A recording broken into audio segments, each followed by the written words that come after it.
Muito bem, gurizada, tudo certo, meus caros? Mais um vídeo aqui na Sociedade Chesterton Brasil. A gente está tentando fazer com que o nosso canal se amplie e aumente, então eu peço para que vocês aí possam nos ajudar. Se você gostar do vídeo, compartilhar para os amigos, todos esses paranauê que vocês conhecem sobre vídeo de YouTube, certo? Você deve seguir canais aí, só espero que não siga o canal do Felipe Neto, mas enfim, você deve seguir canais, deve fazer essas coisas aí de curtir, dar like, compartilhar, comentar, tudo mais, e fazer parte das redes sociais, essas coisas todas. Bom, hoje nós vamos falar de uma coisa que muitas vezes é atrapalhada pelas redes sociais. Como assim, né? Vamos falar sobre vida de oração e a presença da vida de oração em Chesterton, num primeiro momento. Depois, no vídeo seguinte, que eu não sei quando é que o editor vai soltar, mas ele vai soltar, eu espero que ele solte na sequência desse aqui, nós vamos falar sobre o quanto, então, a vida de Chesterton pode influenciar a nossa vida de oração, certo? Mas a questão da espiritualidade de Chesterton e quais eram os pilares da sua espiritualidade, eu já fiz um vídeo aqui falando, né, sobre a questão da pequena via, a infância espiritual, a relação dele com Santa Teresinha, as pequenas coisas e tudo mais. Mas isso é numa parte mais prática de dia a dia. Agora, qual é a raiz, de onde ele bebia de sua espiritualidade, para que a gente possa analisar um padrão presente na vida de Chesterton, que é uma das reclamações, né, que se fez, e é uma das que podem ser justas, talvez, né? Porém, se você analisa um pouco mais a vida de Chesterton, você percebe que ele, primeiro, era um homem que rezava, segundo, era um homem que bebia de boas fontes de oração, e terceiro, há sim um padrão ali, certo? Então, esse padrão é dividido em duas partes. Numa primeira parte, eu diria então que é aquilo que a gente já comentou, né? Essa parte prática, essa parte das pequenas coisas, essa parte que está presente em todos os momentos da vida da gente. Agora, essa parte mais teórica, fazendo essa brincadeira com o homem teórico e o homem prático, igual o próprio Chesterton fazia, ela, assim, tem uma roupagem, né, um tanto medieval, né? Tanto na espiritualidade escolástica, especificamente em seu surgimento lá nos primórdios, né, que nem foi tanto com Santo Anselmo, mas também foi com o próprio Hugo de São Vítor. Ou seja, essa espiritualidade voltada para a meditação e a contemplação. Por quê? Porque Chesterton era um homem que rezava pensando, muitas vezes, certo?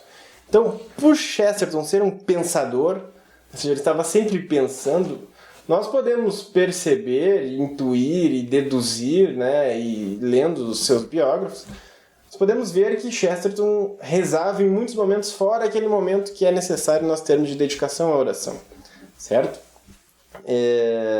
Então, fora aquele momento em que nós devemos, na manhã, na noite, né, pararmos para rezar, né, para fazermos aquilo que a gente conhece como oração mental, que eu inclusive recomendo que se veja os vídeos do Padre Paulo Ricardo, se conheça um pouco sobre isso.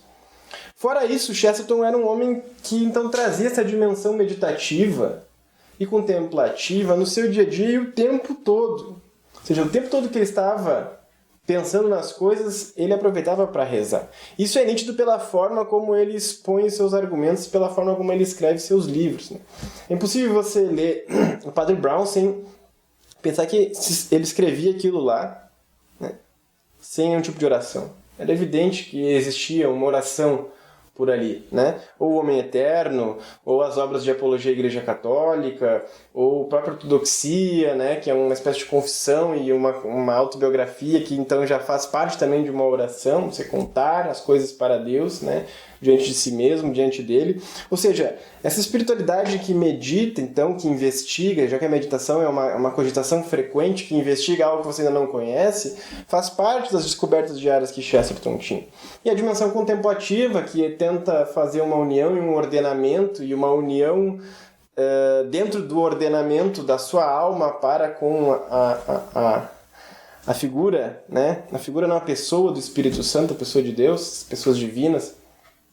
É basicamente aquilo então, que Chesterton buscava fazer, ou seja, a meditação e a contemplação. E é evidente, você percebe aí algumas influências teresianas, né? Ou seja, essa questão da presença de Deus, né? Que Santa Teresa falava tanto de se colocar na presença de Nosso Senhor Jesus Cristo, e Chesterton era devoto, né, dessa carmelita. Mas também você percebe essa presença, então, como eu já falei, dentro da vida dos escolásticos. E Chesterton escreveu, né, principalmente sobre São Tomás de Aquino, uma obra estupenda, falando da espiritualidade de São Tomás também, ou seja, do homem que rezava, né? E é muito interessante que nós consigamos ver também o fato de que a vida de São Francisco de Assis, que parece destoar um pouco da vida de São Tomás de Aquino, na verdade é um outro lado de uma mesma moeda. Nós vamos fazer um vídeo sobre o Chesterton biógrafo, né? E a vida desse santo, que foi São Francisco, se dava muito sim pelas obras, mas o que motivava as obras era a dimensão contemplativa. Então Chesterton consegue explicar bem essa dimensão contemplativa do coração franciscano. Coração, né, que ele tentou imitar, seja no Francisco de Assis, seja no Francisco Xavier, que também era um grande santo que Chesterton era devoto, certo? Bom, o fato é que também nós não podemos negar a influência do cardeal Newman, né, que se converteu, influenciou muito a conversão de vários ingleses, inclusive Chesterton, e tinha então essa espiritualidade, né, diária que envolve um misto de vida sacerdotal no cotidiano leigo, né? O cardeal Newman falava um tanto disso. Eu não sou especialista no cardeal Newman, mas pelo que eu conversei com gente que conhece ele, tem muito a ver com isso, ou seja, tem muito a ver com esse cultivo da presença de Deus na vida diária do leigo, de uma forma a unir a sua alma com a pessoa do Cristo, que é o que todo sacerdote faz, né? Seja no sacramento, seja na vida, etc. Bom, o fato é que há esses padrões de espiritualidade, e dizer que eles não existem seria negar o evidente, né? Claro, nós podemos ramificar melhor, podemos ordenar melhor, podemos organizar melhor. Porém, negá-lo, né? Ou seja, negar com que... e fazer com que Chesterton, então, seja dito como um homem que não tinha um padrão de oração e que era um cara avoado que não tinha oração, é absolutamente, assim, ignorante, né? E talvez desonesto, dependendo da pessoa que for. Então, o fato mesmo é que Chesterton era um homem que rezava e tinha essa dimensão, então, meditativa, contemplativa, né? Essa dimensão que realmente olha para Deus e que diz no final de sua vida: meu fim é meu princípio, né? Um homem que diz que nada importa se é o destino da alma não pode ser um homem que não reza, a não ser que ele tivesse apostatado, que não foi o caso do que aconteceu. Esse mesmo Chesterton, que no final de sua vida, como eu falei no outro vídeo, foi visitar o túmulo de Santa Teresinha e foi na Gruta de Nossa Senhora de Lourdes, era um homem de fé. E a fé se manifesta em obras, e a fé se manifesta principalmente a partir da vida de oração, que Chesterton conseguia, né, esconder como um bom católico, ou seja, fechar no seu quarto, entrar no seu quarto, né, e fazer sua oração ao Pai que está no oculto, mas ao mesmo tempo a sua vida e seu testemunho faziam com que brilhasse aos homens e, vendo essas obras, glorificassem o Pai Celeste. Eu vou fazer um segundo vídeo sobre esse assunto, né, vida de oração em Chesterton, porque há também elementos na figura, na pessoa de Chesterton, que podem impactar a nossa vida de oração. Isso é muito importante, né, porque como católicos,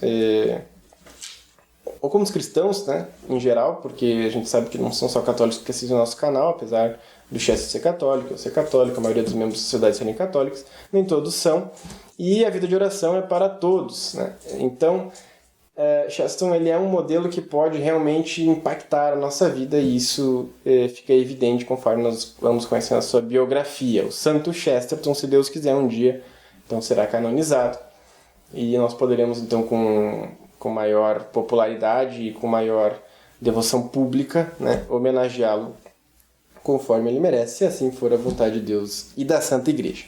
Certo, meus caros? Nos vemos então no próximo vídeo. Deus abençoe, deixe seu like, faça tudo aquilo que a gente falou no começo do vídeo, não dê ibope pro Felipe Neto, compartilha nosso vídeo, certo? E fiquem conosco aí para outros vídeos que virão. Um grande abraço, fiquem com Deus e até uma próxima. Leia Chesterton.